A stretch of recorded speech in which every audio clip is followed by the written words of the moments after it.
Hi! This is Revathi. Video చూస్తున్న వారికి likes, comments support చేస్తున్న వారికి థ్యాంక్ యూ సో మచ్.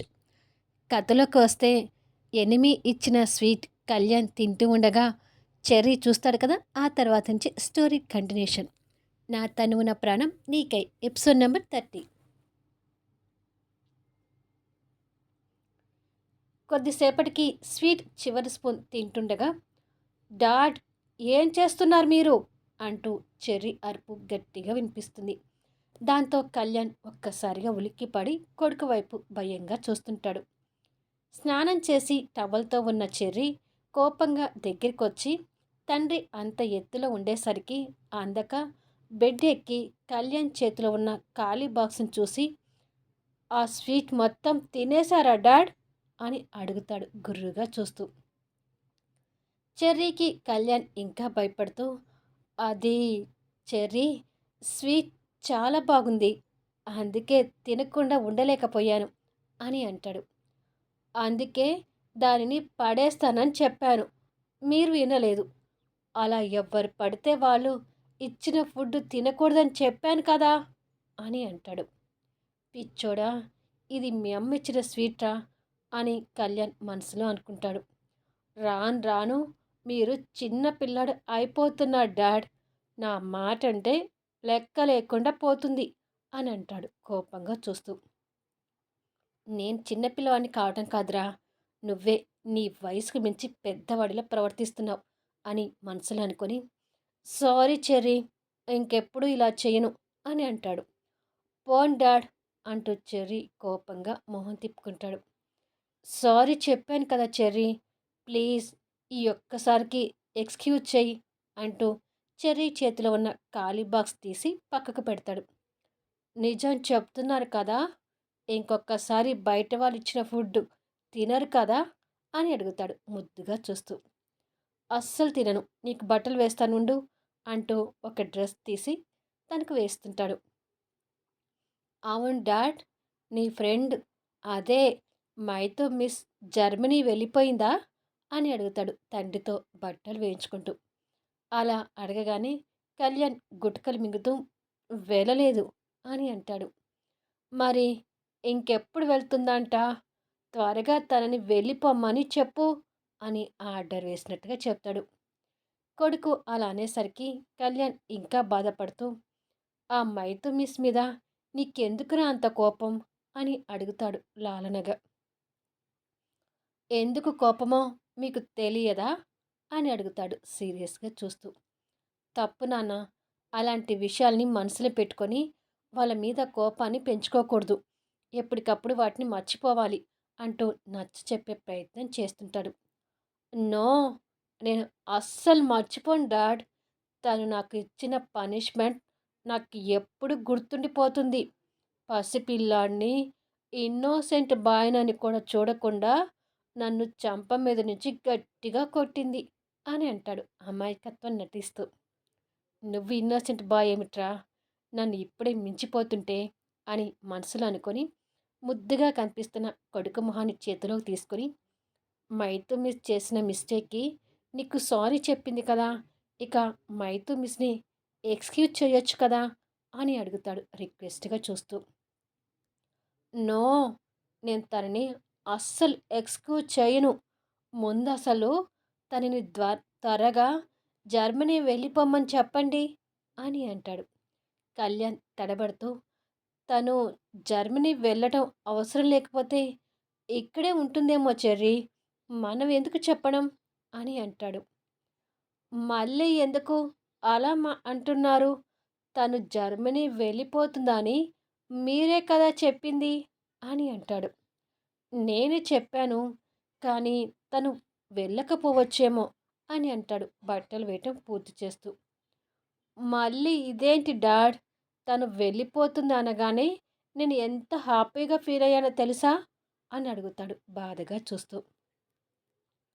నువ్వేంట్రా తనకి అంత విరోధిగా మారిపోయావు అని అనుకొని, మైథిలి మిస్ ఇక్కడ ఉన్నా నీకు తన వల్ల ఎలాంటి సమస్య రాదు నాన్న, తను నీకు అమ్మ అని అంటాడు. అది విని చెర్రీ గుడ్లు మిటకరిస్తూ షాక్ అయి చూస్తుంటాడు. ఆ చూపుకి కళ్యాణ్ భయపడిపోయి, "అంటే ఆ మైథు మిస్ నీకు అమ్మ లాంటిదని చెప్తున్నాను" అని అంటాడు నీళ్లు నములుతూ. తనంటేనే నాకు అసలు నచ్చటం లేదు అంటుంటే, అమ్మ అంటూ చిలక పలుకులు పలుకుతున్నారేంటి? అని అడుగుతాడు సీరియస్‌గా చూస్తూ. కళ్యాణ్ మళ్ళీ బిక్కమొహం వేసుకొని చూస్తుంటాడు. చూడండి డాడ్, ఒకవేళ తను ఇక్కడే ఉండిపోతే మాత్రం మీరు నా కోసం తనతో ఫ్రెండ్‌షిప్ కట్ చేయాలి అని అంటాడు. కొడుకు అలా అనేసరికి కళ్యాణ్‌కి ఏడ్పు ఒక్కటే తక్కువవుతుంది. నేనిక వెళ్ళి టీవీ చూస్తాను అని చెప్పి చెర్రీ అక్కడి నుండి వెళ్ళిపోతాడు. కళ్యాణ్ తల పట్టుకొని కూర్చుంటూ, అమ్మ వద్దని కోరుకునే కొడుకు లోకంలో నువ్వొక్కడివే అయ్యుంటావురా. అందుకే హైబ్రిడ్ బాయ్ అని మీ మామ నీకు కరెక్ట్ పేరు పెట్టాడు అని బాధగా నిట్టూర్చి, మీ తల్లి కొడుకులిద్దరినీ ఎలా దగ్గర చేయాలో తెలియడం లేదు అని అనుకుంటూ బాధపడుతుంటాడు. పరశురాం ఆఫీస్ నుండి ఇంటికొచ్చి గోడకి బుల్లెట్స్ పడిన తన ఆకారాన్ని చూసుకుంటూ కళ్యాణ్ మీద రగిలిపోతుండగా, జెస్సీ మీతో మాట్లాడుతుందంట అంటూ భార్య భానుమతి ఫోన్ తెచ్చి ఇస్తుంది. అప్పటి వరకు కోపంలో ఉన్న పరశురాం కూతురు ఫోన్ అనగానే ఆ కోపాన్ని కంట్రోల్ చేసుకుంటూ ఫోన్ తీసుకొని, అమ్మ జెస్సీ అని అంటాడు.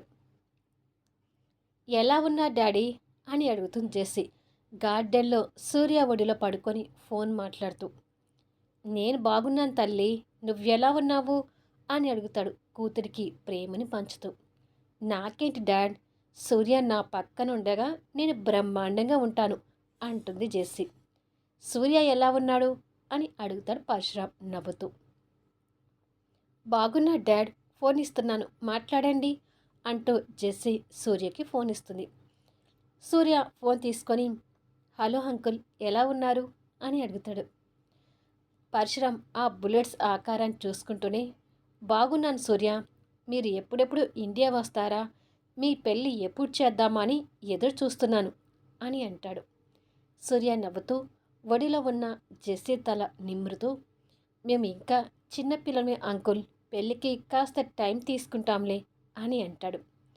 పరశురాం నవ్వి, మీరు ప్రేమలో పడినప్పుడే పెద్దవాళ్ళు అయిపోయారు సూర్య. సరే, మీరు పెళ్ళి ఎప్పుడైనా చేసుకోండి, కాకపోతే నువ్వు ఇక్కడికి రాగానే మా కంపెనీకి నిన్ను జనరల్ మేనేజర్ చేయాలని చూస్తున్నాను. ఇక మా జెస్సీ పెళ్ళి తర్వాత మా కంపెనీ పూర్తి బాధ్యతలు నీకు అప్పజెప్పి నేను తప్పుకుంటాను అని అంటాడు. సూర్య నవ్వుతూ, ఈ విషయాలన్నీ ఇండియా వచ్చాక మాట్లాడుకుందాంలే అంకుల్ అంటూ మాట్లాడుతుంటారు. నైట్ 10 అవుతుండగా చెర్రీ నిద్రపోతుంటే చెర్రీ పక్కన పడుకున్న కళ్యాణ్ ఆలోచిస్తూ, మైథిలి ధైర్యంగా పడుకుని ఉంటుందా, ఒకసారి ఫోన్ చేస్తాను అని అనుకొని చెర్రీకి దుప్పటి కప్పి లేచి కూర్చొని తనకు ఫోన్ చేస్తుంటాడు. చెర్రీ ఫోటోలు చూస్తూ కూర్చున్న మైథిలి కళ్యాణ్ నుంచి ఆ టైంలో ఫోన్ రాగానే కాస్త ఆశ్చర్యంగా ఫోన్ లిఫ్ట్ చేసి, బీటాతో గడిపే ఈ టైంలో నాకు ఫోన్ చేస్తే నీకు డిస్టర్బెన్స్ కదా కళ్యాణ్ అని అడుగుతుంది. అబ్బా, ఈ బీటా రీటాలతో నన్ను చంపక ఎనిమి, నిద్రపోకుండా ఇంకా మేలుకొని ఉన్నావెందుకు, మళ్ళీ అలాగే భయపడుతున్నావా అని అడుగుతాడు. నీ మాటలతో కాస్త భయం తగ్గింది కళ్యాణ్, నీ కొడుకు ఫోటో ఆల్బమ్ చూస్తూ కూర్చున్నాను అని అంటుంది. కళ్యాణ్ నిద్రపోతున్న చెర్రీ వైపు చూసి క్షణం ఆలోచించి, నీకు వీడియో కాల్ చేస్తాను ఉండు ఎనిమి అని చెప్పి ఫోన్ కట్ చేస్తాడు. అలా అనగానే మైత్రి ఆలోచించుకుంటూ, వీడియో కాల్ చేయటం ఏంటి, కొంప తీసి ఆ బీటాతో చేసే రొమాన్స్ని నాకు వీడియోలో చూపిస్తాడా ఏంటి అని అనుకొని ఫోన్ వైపు చూస్తూ ఉండగానే వీడియో కాల్ వస్తుంటుంది. అనుమానపడుతూనే ఫోన్ లిఫ్ట్ చేసేసరికి నిద్రలో ఉన్న చెర్రీ ముద్దు ముద్దుగా ఫోన్లో కనిపిస్తుంటాడు. కొడుకుని చూడగానే మైథిలి ఆనందంతో ఉక్కిరి బిక్కిరి అవుతూ, నాన్న అని అనుకుంటూ ఫోన్లో కనిపిస్తున్న చెర్రీని వేళ్లతో తడుముతుంటుంది. మైథిలి ఆనందం చూడగానే ఇక్కడ కళ్యాణ్ కూడా సంతోషపడుతూ, వాడిని చూస్తున్నందుకు హ్యాపీనా అని అడుగుతాడు. మైథిలి ఆనందంతో కన్నీళ్లు పెట్టుకుంటూ, థ్యాంక్ యూ కళ్యాణ్. నువ్విలా బాబుని చూపిస్తావని అసలు ఎక్స్‌పెక్ట్ చేయలేదు అని అంటుంది. చెర్రీ పక్కనే ఉన్న కళ్యాణ్ ప్రేమగా చెర్రీ తల నిమురుతూ, ఇలా వీడు నిద్రపోయేటప్పుడు నీకు రోజు చూపిస్తుంటాను సరేనా అని అంటాడు. మైథిలి కన్నీళ్ళు తెచ్చుకుంటూ, ఇవాళేంటి కళ్యాణ్ నన్ను ఇంతగా ఆశ్చర్యపరుస్తున్నావు అని అడుగుతుంది సంతోషంగా. తన సంతోషాన్ని చూసి కళ్యాణ్ నవ్వుతుంటాడు. నా బంగారు తండ్రి నిద్రలో ఇంకా ఎక్కువ ముద్దొస్తున్నాడు. గట్టిగా హక్ చేసుకొని వాడికి నా ప్రేమను పంచుతూ ముద్దు పెట్టాలని ఉంది అంటూ తన భావాల్ని బయటికి చెప్తూ ఉంటుంది. బాబుని మిస్ అవుతున్న తనను చూసి కళ్యాణ్ బాధపడుతుంటాడు. ఇంతకీ నేనిచ్చిన స్వీట్ తిన్నాడా కళ్యాణ్ అని అడుగుతుంది ఆశగా చూస్తూ. కళ్యాణ్ కాస్త ఇబ్బంది పడుతూ ఆ తిన్నాడు అని అంటాడు. తిన్నాడు అనగానే ఇంకా సంతోషపడుతూ ఏమన్నాడు, టేస్ట్ ఎలా ఉందని చెప్పాడు అని అడుగుతుంది ఇంకా ఉత్సాహంగా. చాలా బాగుందని చెప్పాడు అని అంటాడు అబద్ధం చెప్పడానికి కష్టపడుతూ. అది విని మైథిలి ఇంకా సంతోషపడుతుంటుంది. కొద్దిసేపు అలాగే చెర్రీని చూసి తృప్తి పడుతుంటుంది. సరే ఎనిమి, ఇప్పటికే చాలా టైం అయింది కదా, ఇక పడుకొని నిద్రపో అని అంటాడు కళ్యాణ్. సరే కళ్యాణ్ అని అంటుంది. భయపడకుండా పడుకుంటావు కదా అని అడుగుతాడు. ట్రై చేస్తాను అని సమాధానం ఇస్తుంది.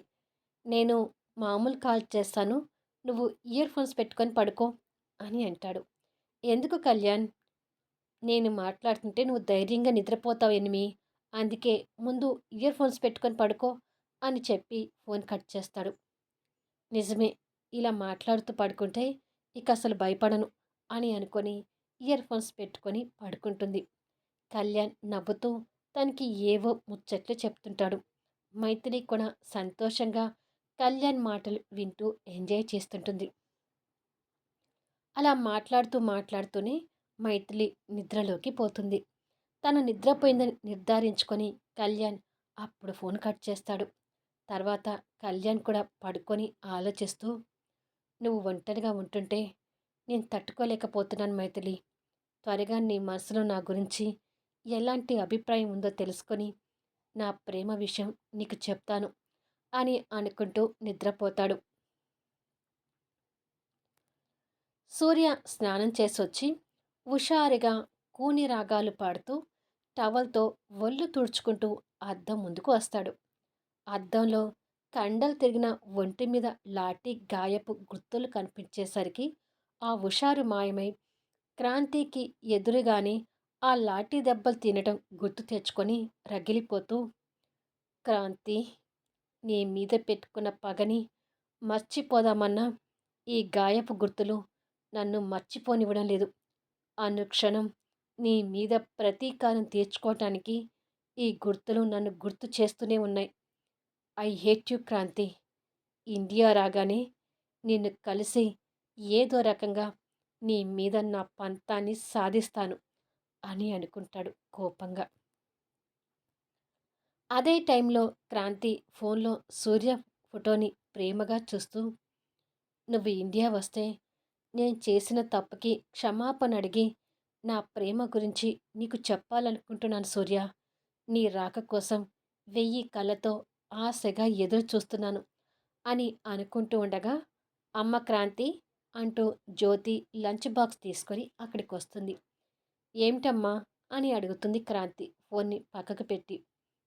సాయంత్రం ఆఫీస్ నుంచి వస్తూ సూపర్ మార్కెట్కి వెళ్ళి ఇంట్లోకి సామాన్లు తీసుకురమ్మా, అన్నీ నిండుకున్నాయి అని అంటుంది. సరేనమ్మా, తీసుకొస్తానులే అని అంటుంది లంచ్ బాక్స్ తీసుకొని హ్యాండ్ బ్యాగ్లో పెట్టుకుంటూ. నీ ఆఫీస్ ఫైల్స్ కూడా ఆ పక్కగా ఉన్నాయి చూసుకో అంటుంది జ్యోతి. సరేనమ్మా అంటూ ఆ ఫైల్స్ దగ్గరికి వెళ్ళి జెస్సీ గ్రూప్ ఆఫ్ ఇండస్ట్రీస్ అని ఉన్న ఫైల్స్ని చేతిలోకి తీసుకుని హ్యాండ్ బ్యాగ్లో పెట్టుకుంటూ, కంపెనీ చైర్మన్ పరశురామ్ గారు ఇవాళ సాయంత్రం స్టాఫ్కి ఏదో మీటింగ్ ఉందని చెప్పారమ్మా. మీటింగ్కి అటెండ్ అయి ఇంటికి వచ్చేసరికి లేట్ అవుతుంది. నా కోసం ఎదురు చూడకు అని అంటుంది. సరేనమ్మా, వీలైనంత త్వరగా ఇంటికి వచ్చేసాయి అని చెప్తుంది జ్యోతి. అలాగేనమ్మా అని చెప్పి క్రాంతి వెళ్ళిపోతుంది. ఏంటో నా కూతురు, నన్ను కట్టుకున్నవాడు మంచివాడు అయ్యుంటే నా కూతురికి ఇన్ని కష్టాలు రాకపోయేది అని అనుకుంటూ జ్యోతి బాధపడుతుంది. ఇక్కడ కళ్యాణ్ ఆఫీస్కి రెడీ అయి మైథిలిని పికప్ చేసుకోవడానికి కారులో వెళ్తుంటాడు. అదే టైంలో క్రాంతి సిటీ బస్ దిగి తను ఆఫీస్ వైపు వెళ్తుంటుంది. కారులో వస్తున్న కళ్యాణ్ ఎదురుగా నడుచుకుంటూ వస్తున్న క్రాంతిని చూసి ముందుకు దాటుకుని వెళ్ళి ఆశ్చర్యపోతూ కార్ని స్లో చేసి మళ్ళీ వెనక్కి రిటర్న్ తీసుకొని తన దగ్గర ఆపుతాడు. తన పక్కన కారు ఆగటం చూసి క్రాంతి ఆశ్చర్యంగా చూస్తూ ఉండగానే కళ్యాణ్ కారు దిగుతాడు. ఆ తర్వాత ఏం జరుగుతుందనేది నెక్స్ట్ వీడియోలో చూద్దాం.